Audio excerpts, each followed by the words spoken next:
अल्लाह रब्बुल इज़्ज़त का करोड़ हा करोड़ एहसान कि उस खुदाए रहमान जल्ल जलालहू ने हमें माह रमज़ान जैसे अजीम शान महीने की नेमत से सरफराज फरमाया। माह रमज़ान के फ़िज़ान के क्या कहने, इस मुबारक महीने की हर घड़ी रहमतों भरी है। इस महीने में नफिल का सवाब फ़र्ज़ के बराबर हो जाता है और फ़र्ज़ का सवाब 70 गुना बढ़ा दिया जाता है।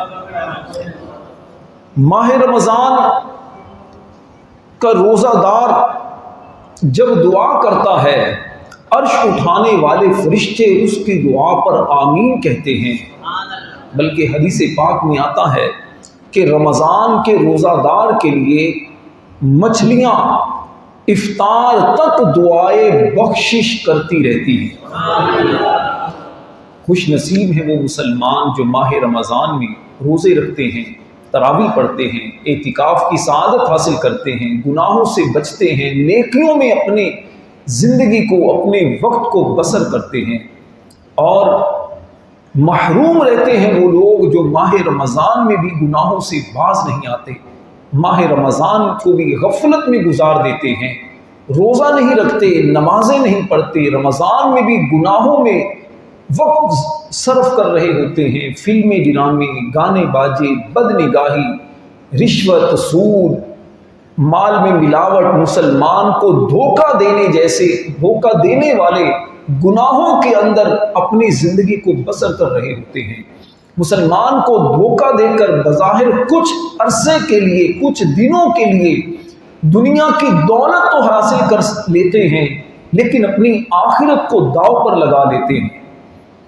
हालांकि माह रमज़ान ये वो मुबारक महीना है जिसमें अल्लाह तबारक व तआला की तरफ से हर आन ईमान वालों पर रहमतें नाजिल होती हैं। माह रमज़ान में ही अल्लाह पाक ने कुरान करीम को नाजिल फरमाया है। अल्लाह पाक फरमाता है, शहरु रमज़ान अल्लज़ी उन्ज़िला फ़ीहिल कुरआन। रमज़ान का महीना वो महीना है जिसमें कुरान नाजिल किया गया, कुरान उतारा गया। ये वो अज़मत वाला महीना है। रमज़ान ये रमदुन से बना है। रमदुन का माना होता है गर्मी में जलना, क्योंकि जब महीनों के नाम पुराने वक्तों में, कदीम ज़मानों में जब महीनों के नाम रखे गए तो जिस वक्त जैसा मौसम था उस मौसम के मुताबिक ही महीने का नाम रखा गया। जैसे एक महीना ऐसा था कि जिसमें बहुत ज़्यादा सर्दी होती, पहाड़ों पर बर्फ़ जम जाया करती थी, तो उस वक्त महीने का नाम रख दिया गया जमादल ऊला, यानी बर्फ़ जमने का महीना। फिर एक महीना ऐसा भी था जिसमें मौसमी बहार था, फूल खिल रहे थे, सब्ज़ा था, तरोताज़गी थी, ज़मीन अपने ख़जाने उगल रही थी, उसका नाम रख दिया गया रबीउल अव्वल। और एक महीना ऐसा भी कि जिसमें बहुत ज़्यादा गर्मी, शिद्दत की तपिश, तो उस महीने में जब रोज़े फ़र्ज़ किए गए तो नाम उसका रख दिया गया रमज़ान। तो रमज़ान को रमज़ान कहने की एक वजह ये भी है, और दूसरी वजह रमज़ान को रमज़ान कहने की यह है कि रमज़ान ये अल्लाह का नाम है, अल्लाह का सिफाती नाम रमज़ान भी है। और क्योंकि रमज़ान के अंदर मुसलमान अल्लाह के काम करते हैं, तिलावत करते हैं, रोज़ा रखते हैं, नमाज पढ़ते हैं, इसी तरह बहुत सारी इबादत करते हैं, एतिकाफ़ की सआदत हासिल करके मस्जिद में वक्त गुजारते हैं, तरावी के अंदर रातों को क़ियाम करते हैं, कुरान पढ़ते हैं, कुरान सुनते हैं, कसरत के साथ अल्लाह का जिक्र किया जाता है। तो इस महीने में ज़्यादा अल्लाह का जिक्र किया जाता है, इसीलिए इसका नाम भी रमज़ान रख दिया। और रोज़ा एक ऐसी इबादत के जिसमें बंदा भूखा प्यासा रहता है, सुबह से शाम तक कुछ भी नहीं खाता, हलाल चीज़ें भी अपने ऊपर हराम कर लेता है। बीवी के करीब जाना हलाल, लेकिन रोज़े की हालत में हराम, खाना पीना वैसे हलाल, लेकिन रोज़े की हालत में हराम। रोज़े की हालत में बहुत सारे बंदा हलाल कामों को भी अपने ऊपर हराम कर लेता है, किस लिए कि मेरा रब मुझसे राज़ी हो जाए। रोज़ा ऐसी इबादत कि जिसका पता सिर्फ रब को होता है, किसी बंदे को नहीं चलता पता। आप जिसको बताएंगे तो उसे पता चलेगा जनाब आपका रोजा है, नहीं बताएंगे तो उसे नहीं पता कि आपका रोजा है।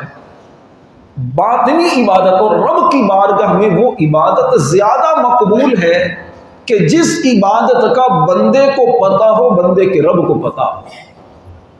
रोजा एक ऐसी इबादत है, इसी वजह से रोजे की फजीलत और अजमत को रब ताला ने यूं बयान किया, फरमाया अस्सौमु ली व अना अजज़ी बिही, रोजा मेरे लिए है और इसकी जजा भी मैं खुद अता करूंगा।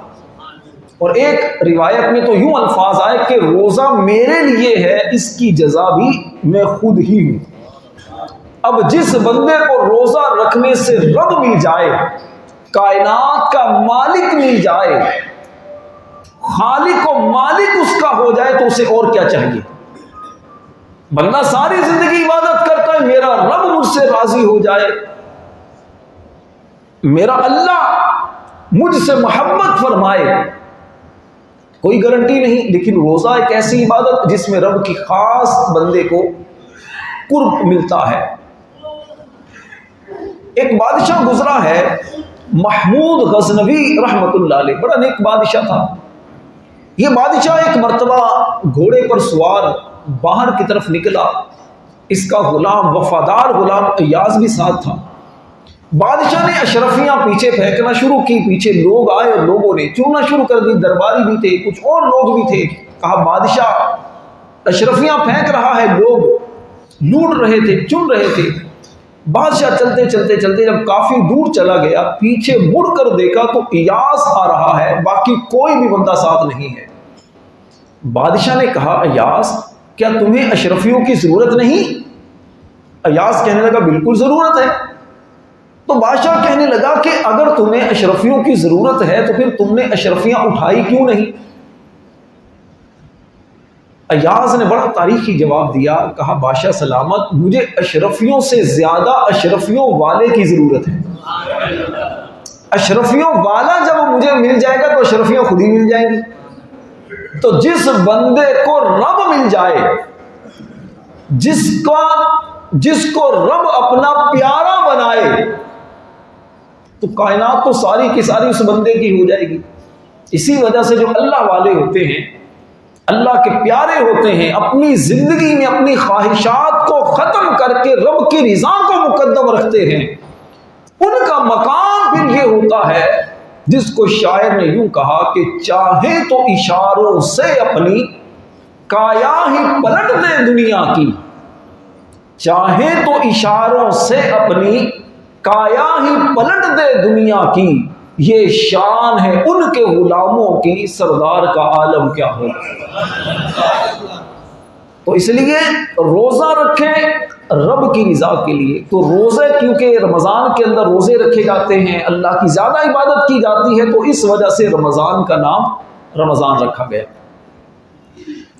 माह रमजान में इबादत करने वालों के बड़े फजाइल हैं। माह रमजान की आमद पर खुशी का एहतिमाम करना, खुश होना, अल्लाह का शुक्र अदा करना, ये अल्लाह के प्यारों का तरीका है। मेरे और आपके नबी सल्लल्लाहु अलैहि वसल्लम का फरमान रहमत निशान है, जब माह रमजान की पहली रात आती है तो आसमानों के दरवाजे खोल दिए जाते हैं और आखिरी रात तक ये दरवाजे बंद नहीं होते। जब तक रमजान रहता है ये दरवाजे आसमान के बंद नहीं होते। फरमाया जो कोई बंदा माह रमजान की किसी भी रात में नमाज पढ़ता है, अल्लाह रब्बुल इज्जत उसके हर सजदे के बदले में उसके लिए 1500 नेकियां लिखता है। फरमाया उसके लिए जन्नत में सुर्ख याकूत का घर बनाता है। जो कोई माह रमजान का पहला रोजा रखता है, उस बंदे के साबिका गुनाहों को मुआफ कर दिया जाता है। फरमाया माह रमजान के रोजा रखने वाले के लिए सुबह से शाम तक 70,000 तमाम फरिश्ते बख्शिश की अल्लाह से दुआ करते हैं। रात और दिन में जब भी वो सजदा करता है, उसके हर सजदे के बदले उसे जन्नत में ऐसा दरख्त अता किया जाता है जिस दरख्त के साए में घोड़े सवार घोड़े पर बैठकर अगर वो 500 साल तक भी चलता रहे तो साया खत्म ना हो। कैसी माह रमजान की फजीलत है। खुश नसीब मुसलमान माह रमजान को गफलत में नहीं गुजारते, माह रमजान को इबादत में गुजारते हैं। हजरत सैयदना जाबिर बिन अब्दुल्ला रज़ियल्लाहु ताला अन्हु रिवायत करते हैं, अल्लाह के प्यारे नबी मक्की मदनी सल्लल्लाहु अलैहि वसल्लम का फरमान है, मेरी उम्मत को माह रमजान में 5 ऐसी चीजें अता की गई जो मुझसे पहले किसी नबी को नहीं मिली। 5 चीजें ऐसी मेरी उम्मत को मिली हैं माह रमजान के हवाले से जो किसी और उम्मत को अता नहीं की गई। पहली फजीलत फरमाया, जब अल्लाह पाक जब रमजानुल मुबारक की पहली रात होती है तो अल्लाह रब्बुल इज्जत मेरी उम्मत की तरफ रहमत की नजर फरमाता है, और जिसकी तरफ रब की रहमत वाली नजर हो जाए तो फिर कभी भी उसे अजाब नहीं देगा। दूसरी बात फरमाया, शाम के वक्त रोजादार के मुंह से जो भूख की वजह से जो बू निकलती है, अल्लाह के नजदीक ये बू मुश्क की खुशबू से भी ज्यादा पसंदीदा। नंबर 3 फरमाया, फरिश्ते हर दिन और हर रात में रोजादारों के लिए बख्शिश की दुआ करते रहते हैं। नंबर 4 अल्लाह ताला जन्नत को हुक्म फरमाता है, मेरे नेक बंदों के लिए आरास्ता हो जा, खूबसूरत हो जा, मुज़य्यन हो जा, अनकरीब वो दुनिया की मुशक्कत से मेरे घर और करम में राहत पाएंगे। नंबर 5 फरमाया, जब रमजान की आखिरी रात आती है तो अल्लाह पाक सब की बख्शिश फरमा देता है।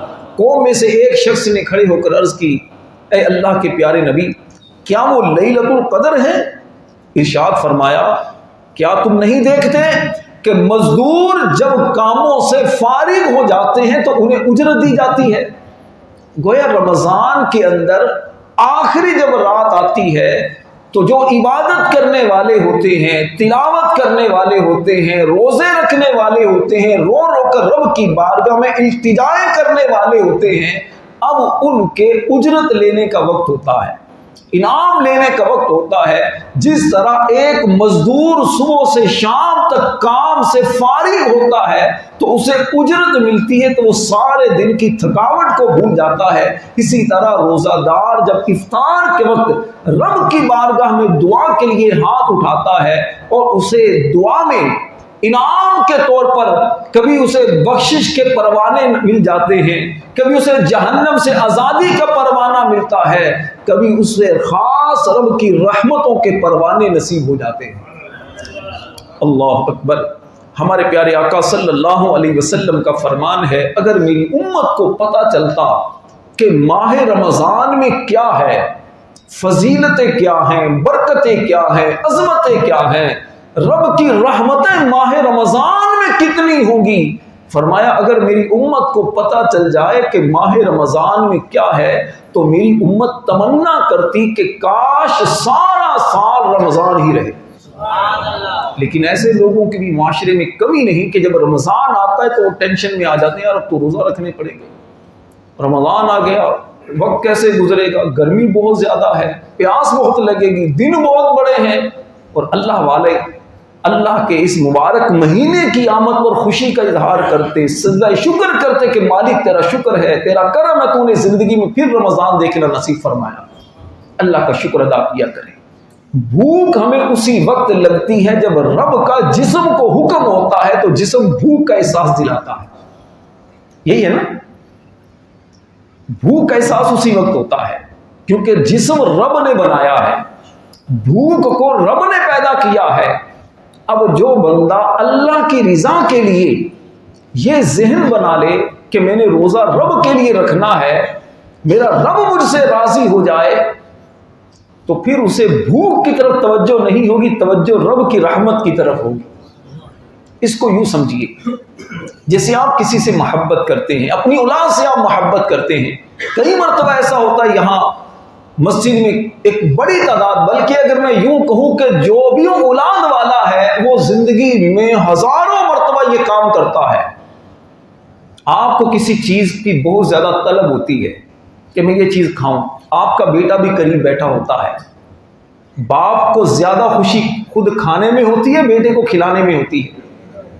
बेटे को खिलाने, बाप भूखा रहकर भी मुस्कुरा रहा होता है, कहते बेटा और खाओ। अब बड़ी आप कहते नहीं बेटा और खाओ, अच्छा मजे क्या ना, और खाओ। बाप भूख को खुशी खुशी बर्दाश्त करता है, गिला नहीं करता कि मैंने अपने बेटे को खिलाकर खुद भूख को बर्दाश्त किया है। कभी कहता है बाप? जिंदगी में हजारों मरतबा बाप इस तरह करता है। बाप को किसी चीज की तलब होती है, बाप अपनी तलब को अपने बेटे की मोहब्बत में कुर्बान करता है, बर्दाश्त नहीं करता, सब्र करता है। और बाप को खुशी इस बात में होती है कि मेरा बेटा खा ले, मां को खुशी इस बात में होती है कि मेरा लाल खा ले। अच्छा, माँ बाप को भूख के अंदर भी मजा आता है, भूख में भी मजा आता है। मुझे एक वाकया याद आया, एक बच्चा था, वो बच्चा था और उसकी मां थी, दोनों किश्ती में सफर कर रहे थे। तो किश्ती तूफान में डगमगाने लगी, करीब था कि किश्ती गिर जाए, किश्ती टूट जाए, ये दोनों माँ बेटा नीचे गिर जाए। बेटा कहने लगा, माँ ने बेटे से कहा, बेटा मेरा हाथ पकड़ लो, मेरा हाथ पकड़ लो, कहीं तुम मुझसे जुदा ना हो जाओ। बेटा कहने लगा, माँ मैं तेरा हाथ नहीं पकड़ूंगा, तुम मेरा हाथ पकड़ लो, क्योंकि हो सकता है कि जब मैं डूबने लगूं, मां जब तू डूबने लगे, मैं तुझे ना संभाल सकूं, तो हो सकता है मैं तेरा हाथ छोड़ दूं कि कहीं तेरे साथ मैं भी ना डूब जाऊं। लेकिन मां मुझे इतना यकीन है, अगर मैं डूबने लगूंगा तू मेरा हाथ कभी नहीं छोड़ेगी। तू खुद तो डूब जाएगी लेकिन मुझे छोड़ेगी नहीं। ये एक माँ बाप की अपनी औलाद से मोहब्बत है। यही वजह होती है कि जब माँ बाप बूढ़े हो जाते हैं तो बुढ़ापे में उन्हें अपनी औलाद की उन्हीं कुर्बानियों की याद आती है जो माँ बाप ने अपनी औलाद के लिए दी होती है। जब यही बेटा यही बेटी अपने माँ बाप को सुनाते रही, आपने हमारे लिए क्या किया है, आपने हमें क्या सुख दिया है, आपने मुझे ये क्या कर दिया, फलां ने अपने बेटे को ये कर दिया, तो माँ बाप वो चीजें सुना नहीं सकते, लेकिन दुख तो होता है। खैर, मकसद कहने का यह है कि जब हम अपनी औलाद के लिए मोहब्बत में भूख को खुशी खुशी बर्दाश्त करते हैं, सब्र करते हैं, और भूख के अंदर भी हमें मजा आता है कि मेरे बेटे का पेट भर गया, बस काफी है। ये तो एक समझाने के लिए मैंने मिसाल दी है। अगर रोजादार इस मोहब्बत के साथ रोजा रखे, मेरे रब का हुक्म है, मेरे रब का फरमान है, रोजा मेरे लिए है, मैंने रोजा अपने अल्लाह के लिए रखा है, अल्लाह की मोहब्बत में रखा है, तो फिर भूख का एहसास नहीं होगा। गालिबन हजरत अली शेर खुदा करमल्लाहु ताला वजहुल करीम से जब पूछा गया आपकी ख्वाहिशात क्या हैं, तो आपने फरमाया मेरी ख्वाहिश ये है, सख्त गर्मियों के दिन हो, लंबे लंबे दिन हो, गर्मी शिद्दत की पड़ रही हो, ऐसे वक्त में रोजा रखूं। मेरी ख्वाहिश ये है सर्दियों की तवील रातें हो और रब की बारगाह में सजदे करूं। ये अल्लाह वालों का अंदाज था। हमारी तो ख्वाहिश होती है कि रमजान आए सर्दी के महीने में, सर्दी के महीने में रमजान आए, और सर्दी के महीने में भी रमजान आए तो एक तादाद है नमाजियों की, नमाजी क्या कह रहे, नमाजी भी होंगे, सहरी में भी डट कर खाना है, पूरे ऊपर गले तक खाना आ जाए, ताकि इफ्तार तक हमें पता ना चले। ये रोजे होते हैं। और उसके बाद नमाज पढ़ी, सो गए, उठना कब है, इफ्तार के वक्त, नमाजें भी गोल या असर के वक्त, उमूमन असर तक लोग एक तादाद है वो सोती है। अच्छा, उसके बाद इफ्तारी में सबसे पहले दस्तरखान पर चौधरी बनकर बैठे होते हैं, नहीं पूरा जैसे हमारा कब्जा है, इफ्तारी में भी खूब डट कर खाएंगे, तरावी के बाद फिर खाएंगे, सहरी में फिर खाएंगे। जनाब हम रोजे रख रहे हैं, ये यहां बड़ी उम्र के लोग मौजूद हैं, आपको पता है कि जब आप लोग रोजे रखा करते थे कैसे प्यास से जबानें बाहर आ जाया करती थी, फिर मजा भी था उसका, है उसका मजा भी होता था। आज भी जो रोजा रखते हैं सुबह आप थोड़ा खाएं मुनासिब अंदाज में, ताकि पता भी चले ना मैंने रोजा रखा है, को जिस्म को हलचल भी हो थोड़ी सी। और यहां एक अजीब मामला हो जाता है कि जब थोड़ा काम बढ़ जाए, सीजन आ जाए, रोजे छोड़ दिए जाते हैं, काम को फोकस किया जाता है। जब ना पैसा ज्यादा आ जाए, रोजे तो खैर फिर रख लेंगे। हालांकि होना यह चाहिए, काम कम कर देना चाहिए, रोजा रखना चाहिए। हदीस में क्या फरमाया, अगर मेरी उम्मत को पता चल जाए रमजान में क्या है, तो यह तमन्ना करेगी काश सारा साल रमजान ही होता। अल्लाह मुझे और आपको माह रमज़ान नसीब फरमाए, माह रमज़ान में सारे रोज़े रखने की तौफीक अता फरमाए। आमीन बिजाहिन नबील अमीन सल्लल्लाहु अलैहि वसल्लम।